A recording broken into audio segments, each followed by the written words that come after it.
Today, we're doing something a little different. We're going to dig into a 3,000-year-old text to find some, well, modern-day life hacks. We're pulling out 4 surprisingly practical lessons from the ancient book of Proverbs. Lessons you can use for your money, your job, and your relationships, like right now. I mean, you gotta wonder, right? What can a book written thousands of years ago possibly teach us about stuff like avoiding financial ruin or dealing with total burnout? Turns out, a whole lot, actually. So we're going to zero in on 4 really powerful lessons, and they're all packed into just one chapter of this ancient book. You can think of it as a super concentrated dose of wisdom for the kind of problems we're all dealing with today. Okay, lesson number 1. It's all about money. More specifically, it's about the very real danger of co-signing a loan for someone else. You might think this is a modern problem, but oh no, the warning signs have been there for literally thousands of years. Now, to really get this, we have to understand what a pledge meant back then. This wasn't just signing some paperwork. No, you had to hand over something valuable, something personal as security. Often, it was your own cloak. Now, think about that. That's your protection from the cold. It's your blanket at night. Pledging it wasn't just a promise. You were literally putting your own survival on the line. So the proverb lays out this classic trap. Here's how it works. It starts when a foreigner, and that means someone outside your community who isn't really bound by its rules, needs a loan. They've got no collateral, so you step in to be a good person, putting your own security on the line for them. And what happens next?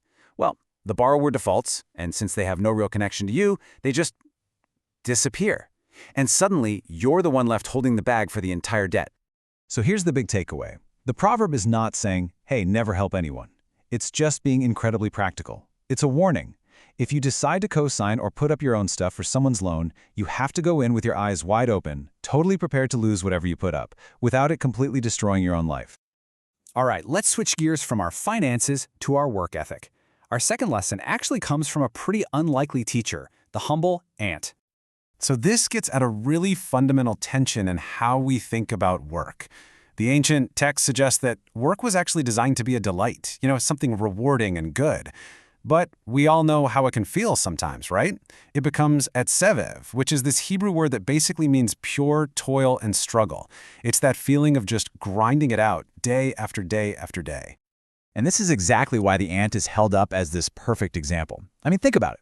An ant works without needing a boss breathing down its neck. It's got a plan. It knows when the time is right to work. It's always preparing for what's next. And on top of all that, it's carrying loads many times its own size. It's just the perfect picture of self-motivated, purposeful work. So this kind of forces us to ask ourselves a pretty direct question.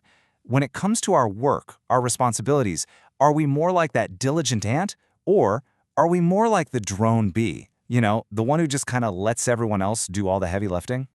And the takeaway here is, well, it's blunt. The writer is not messing around.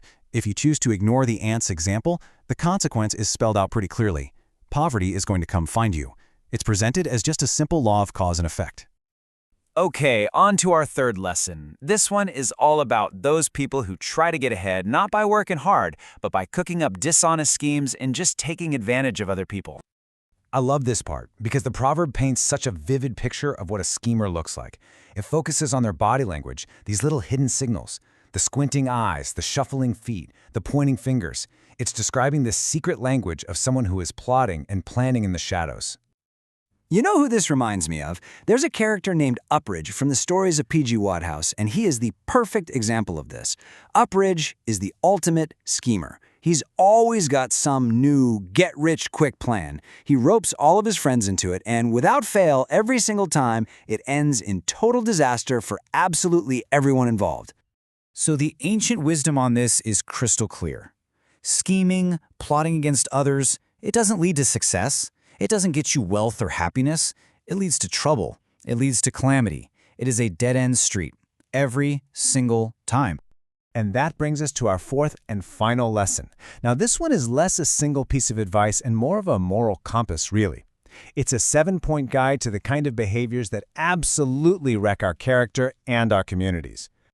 What's so brilliant here is how it connects these moral failures directly to parts of our body.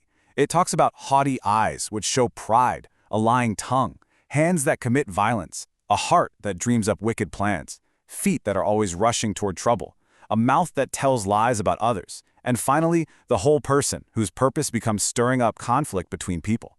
It's this really powerful, complete picture of how what's inside of us leads to destructive actions outside of us. So when you put it all together, when you step back and look at it, you can see how these 4 lessons really do form a blueprint for a good, stable life, right? They cover our money, how we approach work, how we treat other people, and our own personal integrity. It's the whole package.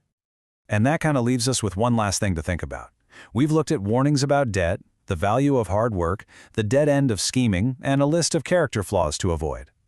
So the question is this: after 3,000 years of human history, of innovation and change, have the basic rules for building a good, stable, and honorable life, have they really changed all that much?